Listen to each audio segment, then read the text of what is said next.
Hello there, and welcome to episode 6 of my tutorial series for Dwarf Fortress. In this one, we're going to do a bit of mining downstairs to find ourselves some new stones and metals that we require. I'm going to try my best to introduce steel production there. I don't know if we're going to be able to pull it off. It really depends on what kind of stones we find down there. And we're going to talk about burials.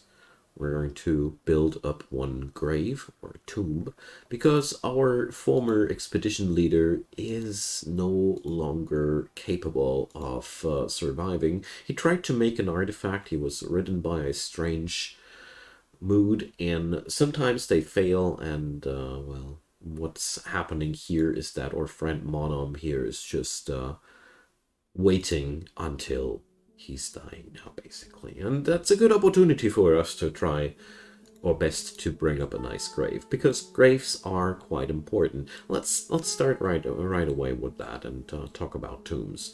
So noble people, they want their tombs even before they're dead. Basically, having a tomb assigned to your dwarf before he's dead kind of like makes them happy, because it gives them the feeling that everything is prepared, I guess. So we're going to go on one extra level deeper here. And we're going to carve out another one of them holes here. And we're going to go for another staircase on that point. So this will be for now really the last layer of our city, where I'm going to dig out tombs and the like. So when we go deeper, we're going to go deeper for mining's sake. So I'm applying the same basic layout that I've had the last couple of times. You can, of course, go for your own layout and pull out patterns as you want to, because there's just literally no limit to that. We've struck some limonite, which yields us some more iron. You will get used to the metals or in no time, don't worry. Those ores will grow familiar over the course of the time. And, well, the more iron, the better. Oh, I'm always basically looking forward to every find of iron because, well, it's a very versatile metal. You can make extremely nice gear out of it. You can use it for many other things. And besides that, it's the precursor material for steel. So it's pretty versatile. Alright, so there we go. An alert rang out, and our former expedition leader is no more. He's now dead, and he died from dehydration. What we're going to do now is we're going to head on over to our stoneworkers workshop, and we're going to order a coffin. If you ever run into the situation that somebody died in your city and you cannot find their body, you can build a slab. Slab is kind of like the thing you can pull up when no body is left. And it's really important to bury your dwarfs, because if you don't, there will be spirits of dead dwarfs haunting your base, and you certainly don't want that. So burials are extremely important. So I just noticed how my worker here grabbed a stone from another stockpile. So he basically grabbed the stone and carried it all the way up there. We don't want that.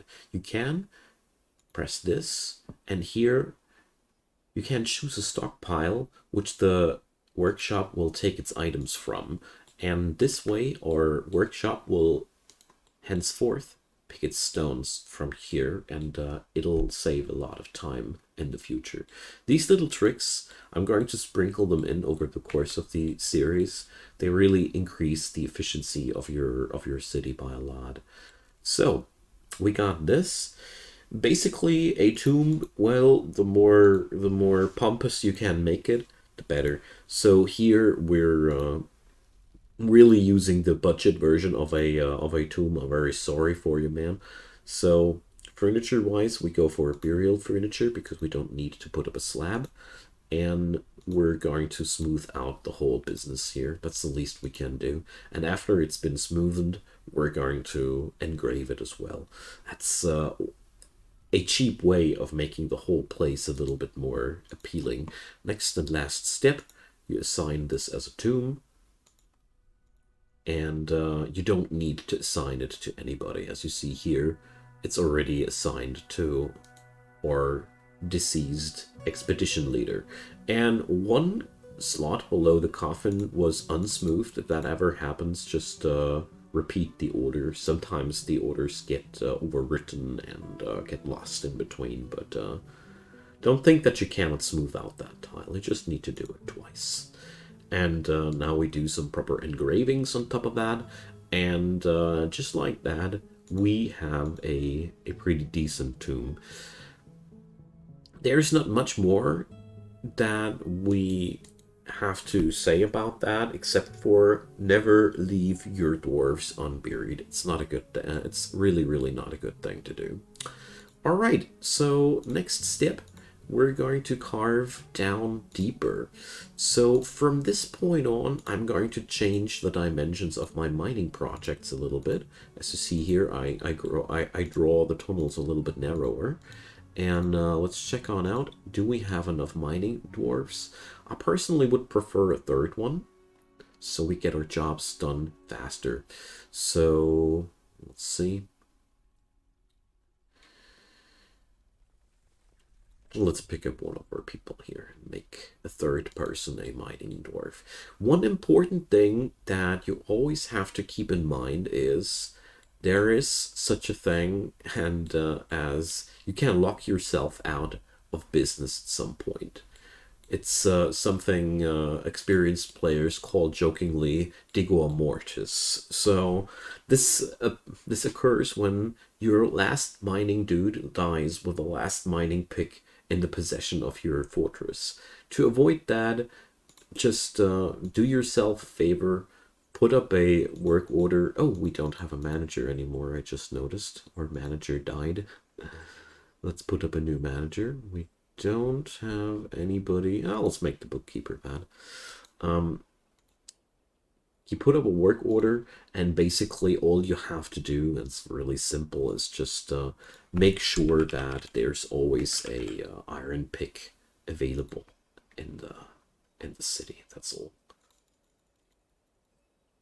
So we just make a very, very simple thing. Whenever there's less than one iron pick available, we forge a new one.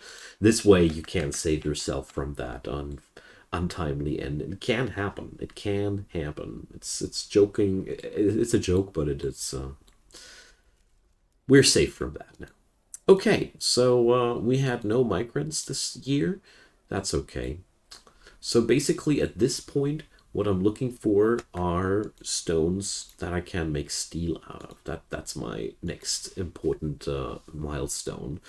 So there's a couple of stones that you can make steel out of. They're so-called flux stones. That's calcite, chalk, dolomite, limestone, and marble. These are also marked here. Here, calcite, chalk, dolomite. They all have the make steel bars thing. I linked the Wikipedia entry for the flux stones as well, so you can check that out too.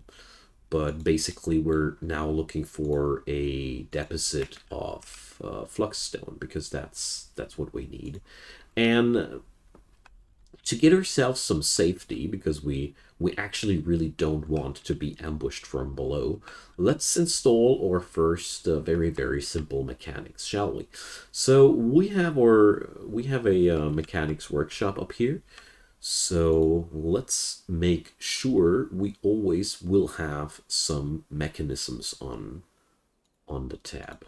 So mechanics workshop, you can make mechanisms out of all manner of different materials, but generally you'll be okay with rock mechanisms. You basically only need higher quality mechanisms, or higher quality materials, I should rather say, when the item in question should be of extravagant quality. A popular example is the well, where the total value of the well is actually influencing the happiness of your dwarfs. Basically, the more fancy pants your well is, the happier your people will be. So it certainly pays off to make the mechanisms of your fountain out of gold or some weird thing like that. You can do that. You just wanted to showcase that you can create wonderful material, wonderful mechanisms out of the most magnificent materials, but it's actually only to increase the value. All right. So after these mechanisms have been made, I hope enough of them are already available, we're now going on over to the stoneworkers workshop and make ourselves one hatch cover. You could also put these on permanent production. I won't. A hatch cover allows you to produce a hatch. What's a hatch good for? It is basically a door for a staircase. So we're putting the hatch on top of the staircase. Well, we have to wait until that's a thing. And then we can close off the staircase. I'm not going to settle with that because, you know, that would be actually not enough.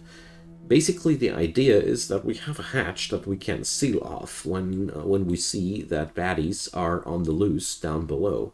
So we don't want to have to go to the hatch to seal it off. You can here set it on over to passable or forbidden, but that has to be activated manually. A thing that you can do, and what we will do, is you can use a mechanism by bringing up a lever.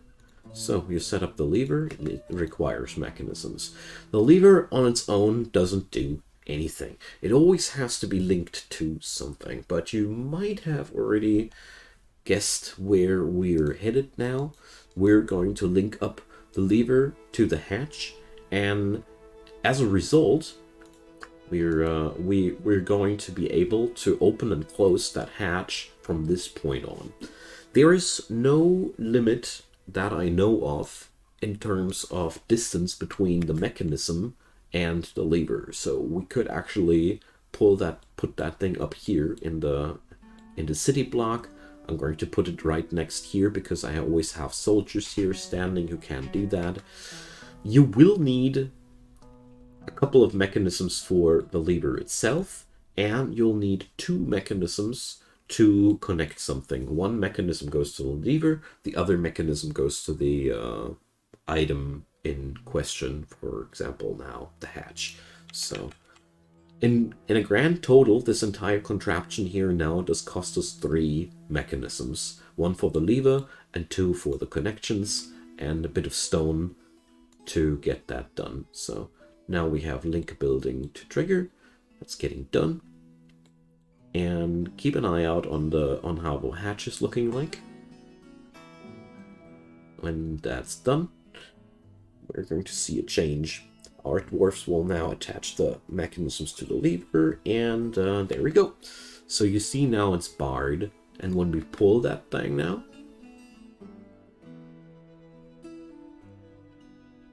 it's opening up. You can now attach another hatch to the same lever, and then you can operate 2 hatches with the same lever. That's quite grand. What you cannot do is have different conditions on the same lever. So basically, I am not able to open one hatch and close the other by pulling the same lever. They will be either both hatches open or both hatches closed. You cannot do both things. If you want to keep one hatch open and one hatch closed to basically make a little bit of a airlock of sorts, you will need 2 levers for that. 1 for each door to operate them separately from each other.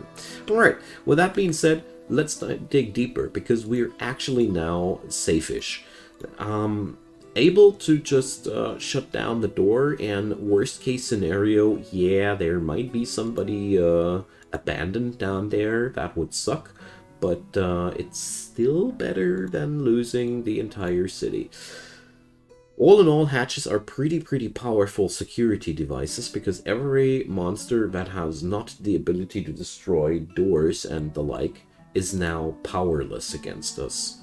they'll just meander around down there, and that's really, really positive.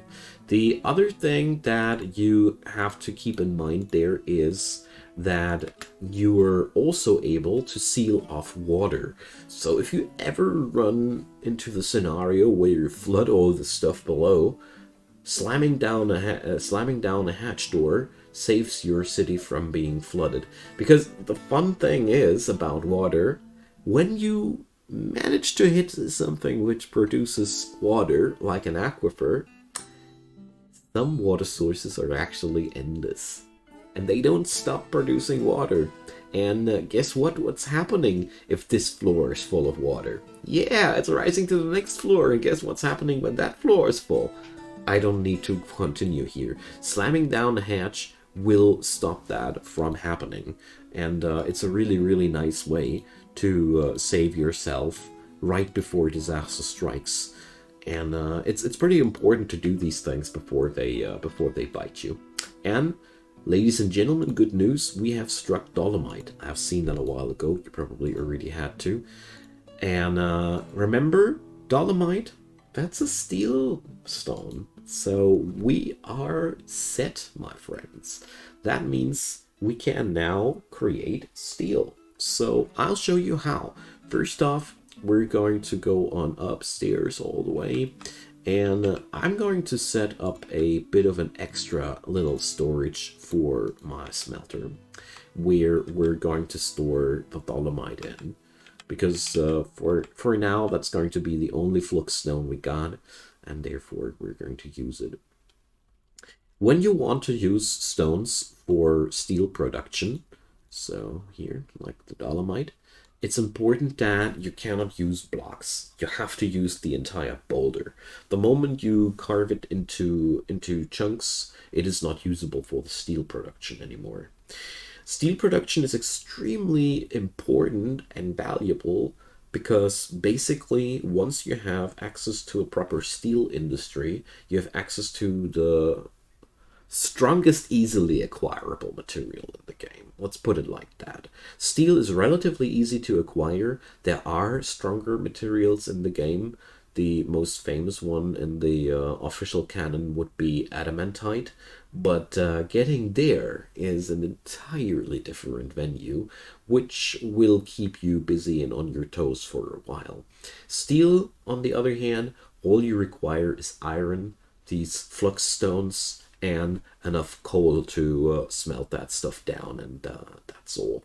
The moment you get access to steel, your military is basically on a very, very solid spot. And that's what we're going to do next. So let's set up this stockpile here. And unlike the last few times, we want really only one type of stone in there. And that's dolomite. You'll find them in the economic stone layer. So we're also going to tell this stockpile to take items from this stockpile and from that stockpile, just to be safe that we're going to be picking up the dolomite from wherever it might come from. Also, I feel like it is about time to expand our storage vision here a little bit. All right, as you see there, the first chunks of dolomite are already rolling in. So one thing I personally like to do in many, many situations is I like to put up a second smelter for steel production, because I feel like whenever I attach the steel production to just one smelter, what's happening at the end of the day is that nothing really gets done anymore. There's neither steel production there's neither a happy steel production nor a good production of iron anymore. Well, okay, that's not entirely true, but it's just not sufficient. I feel like once we get into the steel business or alloying in general, a second smelter really pays off. All right, there we go.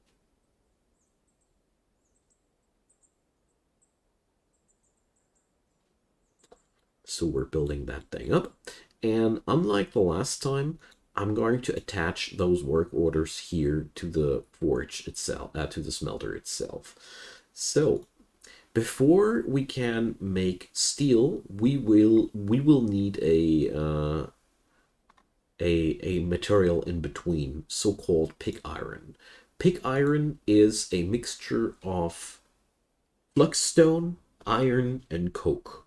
So we require the flux-stone and the and the iron and the coke. So the easiest way for us to say how much we're going to want to go for, let's say we're going to produce pig iron whenever the total amount is less than 10. So we want to have a steady stockpile of 10 pig iron bars. I like that. Okay, so this time we're also going to smelt 5 each time, so we get some production going. And the next task then, obviously, will be to make steel bars. So when we're in this process, where is it? Ah, here. In the steel bar process, we require again pig iron, iron, and flux-stone one more time. The general ratio is, if I remember correctly, you take one iron bar, you take one pig iron bar, and you get 2 steel bars out of the recipe. So what we're going to do next is whenever the total amount of pig iron bars is greater than 9, we're making steel. So basically, the first work order will produce pig iron until it hits 10. So whenever the amount of pig iron is less than 10, so we're producing at least 10, and the second order fires whenever the amount of pig iron exceeds 9. So this way, this smelter here will always either produce pig iron bars or the other way around. This is just one way to configure it. You could also tell the production of the pig iron bars. You could also make it dependent on the total amount of iron bars, so you never craft away your last couple of iron bars. Also not the worst choice, but however you put it, this is all you need to do to get the steel production going. Steel is a pretty lengthy product. You will have to put in quite the work into it, and unlike iron, it takes quite some time until you have larger quantities of it available. But don't get me here the wrong way. At some point, it'll be actually quite fast. It's just the first. I personally feel like the first kit of steel gear always takes the longest, and after a while, you will end up with a nice and steady stockpile of that stuff. Just pay attention to your total stockpiles of iron. Whenever that runs low, you might want to change the work order to something that respects your iron deficits a little bit more. But here, well, we will find sooner or later something for iron, and that's pretty much that. So once you have access to steel, the first usage for that, in my humble opinion, should be to make even better gear for your soldiers. There's, I think, nowhere a similar return compared to that area of the game, because steel is massively better than iron. I'm not over exaggerating. And basically, with enough training, your dwarf soldiers will be able to just tackle a lot of bad news this way. So that's why I'm personally also trying to rush that here, as you see, because it never hurts to be prepared long before the enemy knocks at your door. Speaking about which, I'm going to show you one or two things that you can do as well, because so far we're pretty defenseless here. So one thing we could definitely do here, just like we did before, we could put a hatch here on this entry stairs here. This way we can now connect it again with a lever. So we do this. So for example here, So you see that lever trick one more time. And this way we can shut off the access from above. This is pretty useful when you have some really serious nasty critter roaming over the landscape. If there's ever a hydra or anything comparatively nasty roaming over your landscape, this little trick makes sure that your dwarfs don't wander to places where they're not supposed to wander to, because they just can't. And as you see there, all you need is a little bit of a stone investment and you're all set. And I find that a very, very cheap way of buying yourself some safety. So just make sure that whenever you link a lever to a hatch, you have to open it. Another very cheap way of getting yourself some safety is to put up some stonefall traps. So these require, again, mechanisms and a boulder. They are basically among the cheapest traps you can pull off. The other traps here, pressure plates, weapons, and the like, they are all a little bit more costly. Weapon traps require, as the name implies, weapons, and pressure plates are always somehow connected to another device. I want to give them a bit of a showcase on another time. And cage traps, well, they are really, really cool, but they require, as the name implies, a cage. The thing about cage traps is, with them, you can just take attackers into captivity and use them for arena fights or for flinging them back at your enemies. There's a really nice way of using them, but more about that in another episode. So, traps. We have now some mechanisms, and there you go. And that's all. You can't just put up a boulder trap like that.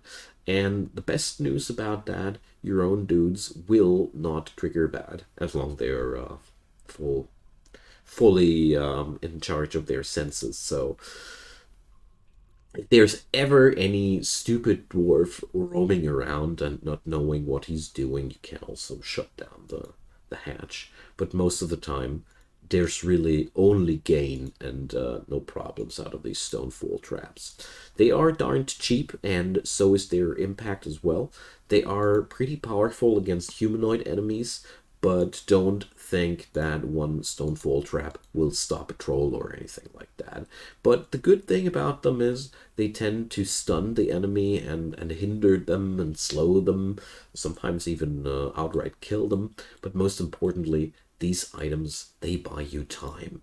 And when you're being attacked, time is a very, very valuable resource. So that's that. These are some simple and basic mechanics and ideas how you can protect your city a little bit. We will go deeper into detail over the course of the series, but with that kind of setup, we have a couple of soldiers, we have traps, we have hatches, so whatever is coming towards our fortress, at least we have a basic plan, you know? Always have at least a basic plan, if not anything else.